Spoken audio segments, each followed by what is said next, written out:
आगामी स्थानिक स्वराज्य संस्थांच्या निवडणुकांच्या संदर्भात खासदार डॉक्टर श्रीकांत शिंदे यांनी आता प्रतिक्रिया दिलेली आहे।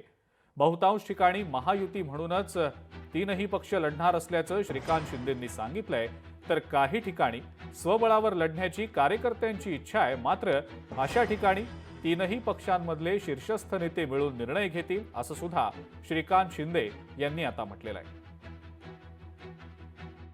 ही निवडणूक ही कार्यकर्त्यांची निवडणूक आहे। कार्यकर्त्याची अपेक्षा असते की बाबा गेले अनेक वर्ष तो काम करतो लोकल लेवलला, आणि या निवडणुका आपण पाहिलं की कुठे 2 वर्ष नाही झाल्या, कुठे 3, कुठे 4 वर्ष निवडणुका झाल्या नाही। अशा परिस्थितीमध्ये प्रत्येक कार्यकर्त्याला इच्छा असते आणि त्याला अपेक्षा पण असते की आपण लढलो तर आपण जिंकून पण येऊ करून। पण मला वाटतं मॅक्झिमम ठिकाणी जे आहे महायुती म्हणूनच आम्ही लढू, पण काही तुरळक ठिकाणी, काही ठिकाणी जिथे जास्तच कार्यकर्त्यांचा रेटा असेल, म्हणजे मला वाटतं भारतीय जनता पार्टीमध्ये पण आहे, शिवसेनेमध्ये पण आहे आणि बाकी पक्षांमध्ये पण असेल, तर तिथे जे आहे वरिष्ठ नेते जे आहे महायुतीचे ते बसतील आणि निर्णय जे आहे ते घेतील। पण मला वाटतं याच्यामुळे युतीवरती कुठला परिणाम जो आहे तो होणार नाही। युतीचं काम जे आहे हे राज्यामध्ये चांगल्या प्रकारे चालू आहे।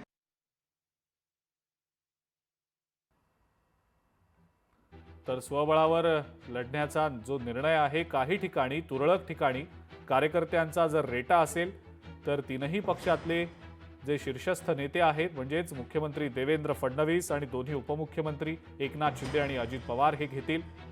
मात्र बहुतांश ठिकाणी महायुती म्हणूनच आम्ही लढू, असं शिवसेनेचे खासदार डॉक्टर श्रीकांत शिंदे यांनी स्पष्टपणे सांगितलंय। लोकशाही मराठी ऐका, पहा, जागरूक रहा।